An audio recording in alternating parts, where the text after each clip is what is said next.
मैं एक बार फिर आपके साथ जुड़ी हूँ रायपुर छत्तीसगढ़ से और आप देख रहे हैं हंगामा न्यूज़। इस वक्त हम खड़े हैं कुशाभाऊ ठाकरे परिसर में, जहाँ पर एक त्यौहार का माहौल सा यहाँ बना हुआ है और वो इसलिए है क्योंकि बीजेपी जीत चुकी है और इसी का जश्न ये लोग आज यहाँ मना रहे हैं। काफ़ी विधायक यहाँ पर पहुँचे हैं और क्योंकि आप जानते हैं कि कल शपथ ग्रहण समारोह होने वाला है, तो आइए कुछ विधायकों से मिलते हैं और उनसे बातचीत करते हैं और आगे जो उनके कार्यकाल हैं उसके बारे में जानने की कोशिश करते हैं। तब तक बने रहे हमारे साथ और देखते रहिए हंगामा न्यूज़। छत्तीसगढ़ में बीजेपी की गवर्नमेंट बन गई है और यह आपका पहला चुनाव है। इस बारे में आप क्या कहना चाहेंगे, कैसा लग रहा है? और देखिए, भारतीय जनता पार्टी की सरकार बननी थी और छत्तीसगढ़ की जनता भारतीय जनता पार्टी के लोग हैं। उन्होंने एक बार आजमा कर देखा और उन्हें धोखा मिला और भारतीय जनता पार्टी के प्रति जो छत्तीसगढ़ का विश्वास है, जो मोदी जी की गारंटी है और भारतीय जनता पार्टी के कार्यकर्ताओं की जो कर्मठता है, उसका नतीजा है कि हम सरकार बना रहे हैं और कल शपथ करेंगे। डबल इंजन की सरकार बन गई, इसके बारे में आप क्या कहेंगे? डबल इंजन की सरकार बनने से पिकअप भी अच्छा होगा, रफ्तार भी अच्छी होगी और लंबी दूरी तक हम चलेंगे भी। ये सारी बातें सुनिश्चित हो जाती हैं। पूरी ईमानदारी से अनुज शर्मा को लगा था कि इतनी बड़ी कद्दावर नेता के सामने राज्यसभा सदस्य और जिला पंचायत बहुत सारे, अनुज शर्मा को था कि मामला जम जाएगा। देखिए, जब आप मैदान में जाते हैं चुनाव के, तो आप जीतने के लिए जाते हैं और मुझे पता था कि हम पहले दिन से हम जीतेंगे और बड़े अंतर से जीतेंगे, लेकिन हमने जो अंतर सोचा था उससे भी ज़्यादा अंतर से हम जीते। जनता के लिए आप क्या कहना चाहेंगे? जनता का आशीर्वाद हमेशा मुझे मिला, उनका स्नेह, उनका आशीर्वाद मिला है।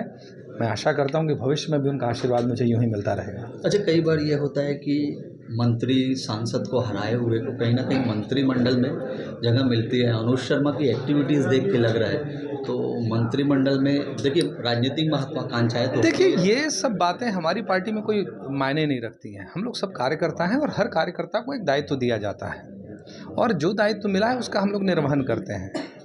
ये सब बातें वरिष्ठ हमारे जो नेता हैं वो तय करते हैं, हमारे मुख्यमंत्री जी तय करेंगे, हमारा संगठन तय करेगा। तो आपके क्षेत्र से शर्मा जी, काफ़ी लोग हमें बोले कि अनुज शर्मा आए तो कुछ करिए। ठीक, तो क्षेत्र के मन के लिए क्या विशेष योजना है? मैंने चालू कर दिया। मैंने अपना घोषणा पत्र जारी किया था कि क्षेत्र में मैं क्या क्या काम करूंगा, उसको सूचीवार हमने घोषणा पत्र जारी किया था कि हम धरसींवा विधानसभा क्षेत्र में क्या काम करेंगे। हमने पहला काम कहा था कि अवैध शराब की बिक्री पे हम अंकुश लगाएंगे। हमारा काम चालू हो चुका है। और बच्चों के एजुकेशन को लेकर क्या योजना बनाई? उस पर भी हमने कहा था कि जो स्कूल्स हैं उसको हम अपग्रेड करेंगे। जो 10th तक स्कूल है उसको 12th तक करेंगे, जो 8th तक है उसको 10th तक करेंगे। धीरे धीरे हम स्कूलों को अपग्रेड करेंगे, वहाँ जो सुविधाएं हैं उसको अपग्रेड करेंगे। हमारे घोषणा पत्र में और इससे हम करने वाले हैं। आपके क्षेत्र में इंडस्ट्री क्षेत्र है, इंडस्ट्री एरिया है। इंडस्ट्री एरिया में प्रदूषण का बहुत बड़ा मामला है। ये सारे बिंदुओं को हमने अपने घोषणा पत्र में कवर किया और उस पर हम काम करना शुरू करेंगे। एक के बाद एक हम बिंदुवार अपने सारे घोषणा पत्र के वादों को निभाने वाले हैं। अच्छा सर, एक लास्ट सवाल।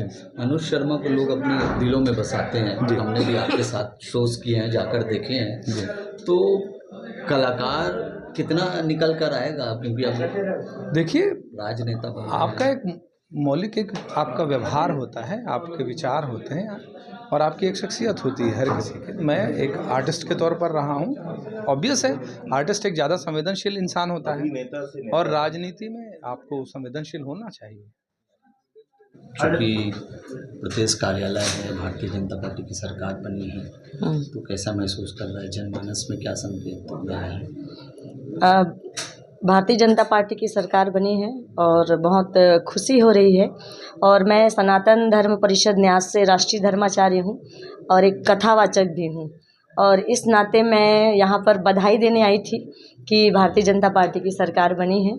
और जनता को मैं यही संदेश यहाँ से देना चाहूँगी कि अब एक सनातन धर्म जो हम सोच रहे थे कि पिछड़ रहा है या फिर धर्मांतरण ज़्यादा हो रहा है, अब एक उम्मीद बढ़ी है कि धर्मांतरण बिल्कुल पूरी तरह से रुकेगी और सनातन धर्म का झंडा अब हम पूरे छत्तीसगढ़ में और देश के कोने कोने में लहरा पाएंगे। और सनातन धर्म की स्थापना तो हुई है, बहुत सनातन है ये, और अब निश्चित सनातन धर्म का डंका बजेगा पूरे विश्व में। इसका क्या कारण है कि सनातन धर्म हमेशा विवादों में रहा है? सनातन धर्म में विवाद में रहने का ये कारण है कि जो हमारी हिंदू संस्कृति है वो बहुदेववाद है और बहुदेववाद के कारण हम अलग अलग पंथों में बटे हुए हैं और अलग अलग पंथों में बंटने के कारण से जो एक सनातन के बैनर तले सबको होना चाहिए वो हम नहीं हो पाते हैं। इस कारण से ये विवाद की स्थिति बन पड़ती है। पर कहीं ना कहीं हमारी आस्था सनातन धर्म से ही जुड़ी हुई है, सनातन संस्कृति से जुड़ी हुई है। और जैसे गलियों का पानी जाके एक सागर में मिलता है, उसी प्रकार सभी पंथ जाके सनातन में मिलते हैं। जिस दिन ये बात लोगों को समझ में आ जाएगी, निश्चित उस दिन सनातन धर्म से पूरी तरह से विवाद हट जाएगा। बताएं, दिवाली जैसा माहौल है और सरकार ने जो बड़ी बड़ी जो घोषणाएं और चुनाव का जो घोषणा पत्र था, कितनी चुनौतियां रहेंगी उसे पूरा करने में? जहाँ चाह वहाँ रहा। और आप सब जानते हैं कि हमने इस बार घोषणा पत्र नहीं दिया, बल्कि मोदी की गारंटी दिया, वचन भी नहीं, गारंटी। और ये इस गारंटी को पूरी दुनिया मानती है और इस गारंटी पर प्रदेश की जनता ने भरोसा किया है, कार्यकर्ताओं ने परिश्रम किया है, नेताओं ने नेतृत्व दिया है। और ये जश्न का जो माहौल देख रहे हैं, 5 साल से जो विकास की गति, विकास का पहिया जो रुक गया था, एक प्रकार से वो उसको जो है संचालित करने का दायित्व आ गया है। ये चुनौती तो है, लेकिन हम जानते हैं कि जिस प्रकार से इस समाज की, इस प्रदेश की, इस देश की अपेक्षाएं हैं, उस पर तो परिश्रम करना पड़ेगा लोगों को। और परिश्रम करने के लिए लोग तैयार हैं। कार्यकर्ताओं ने अभी चुनाव में परिश्रम किया, अब जो नेतृत्व है उसको उन वादों को पूरा करने में। और जैसे हमारे अभी जो मुख्यमंत्री जी हैं, उन्होंने कहा कि सबसे पहले तो आवास की जो 18 लाख आवास की योजनाएं थी, खाद्यान्न व्यवस्था को सुदृढ़ करना, किसानों का जो विषय है, 25 जुलाई से आप देखिए कि जो 2 साल का बोनस हम नहीं दे पाए थे किन्हीं कारणों से, उसको तुरंत चालू करना है। और बहुत सारी ऐसी चीज़ें हैं जो कि छत्तीसगढ़ के जनजीवन को बिल्कुल प्रभावित कर। बहनों का जो काम है, स्व सहायता समूह पूरे के पूरे बैठ गए हैं, जो उनमें काम नहीं हो पा रहा है, बहुत सारे लोग इन्वॉल्व रहे हैं, उसको फिर से चालू करना, उसको ठीक करना और आर्थिक उन्नयन करना। और ये नारी शक्ति का जो एक प्रकार से सुदृढ़ीकरण है, जो वुमेन्स पावर जो इस छत्तीसगढ़ में है, आबादी की दृष्टि से बहुत ज़्यादा है और सबसे ज़्यादा पीड़ित और प्रताड़ित वही रहती है हर वर्ग में, उसके उन्नयन के लिए प्रयत्न करना, ये सब सारे जो कार्यक्रम हैं, काम हैं, उसको ये सरकार करेगी।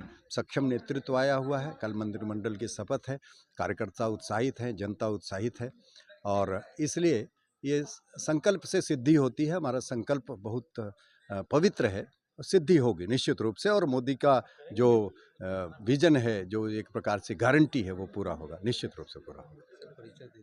मैं शिव नारायण पांडे, बस्तर से हूँ, जगदलपुर में रहता हूँ। Thank you. बताएं, भारतीय जनता पार्टी की सरकार बनी है, तो क्या अपेक्षाएं हैं सरकार से? देखिए, भारतीय जनता पार्टी की सरकार जो छत्तीसगढ़ में बनी है, ये महिलाओं की इसमें बड़ी भूमिका रहती है। और जिस प्रकार से महिलाओं ने चुनाव में बढ़ चढ़कर हिस्सा लेकर भारतीय जनता पार्टी को अपना मत दिया है, भारतीय जनता पार्टी महिलाओं के प्रति कृतज्ञ है। और आने वाले समय में हम जनहितकारी जो योजना है वो बनाकर इस छत्तीसगढ़ में संपूर्ण विकास की ओर हम अग्रसर होंगे। खासकर महिला बहनों से हमने अपने घोषणा पत्र में वादा किया है कि मातृत्व वंदन योजना के तहत मोदी जी की गारंटी, और इस गारंटी को लोगों ने माना और वोट भी किया। तो बहनों को हम सबसे पहले, जैसे हमारी सरकार आती है, हम उनको 1000 रुपये मोदी जी की गारंटी, और साथ में हम जो गरीब परिवार है जिनके लिए आवास जो बनना था, और पिछली कांग्रेस की सरकार ने प्रधानमंत्री जी के नाम से होने के कारण इस प्रदेश में गरीबों को आवास से वंचित किया, उस आवास के लिए हम लोग कृत संकल्पित हैं। और जैसे ही हमारी सरकार आएगी, हम 18 लाख परिवार को आवास योजना का लाभ देंगे। उसी तरह से किसानों से हमने वादा किया है कि हम आने वाले 25 दिसंबर को 2 साल का जो बोनस है वो उनके खाते में सीधे डालेंगे।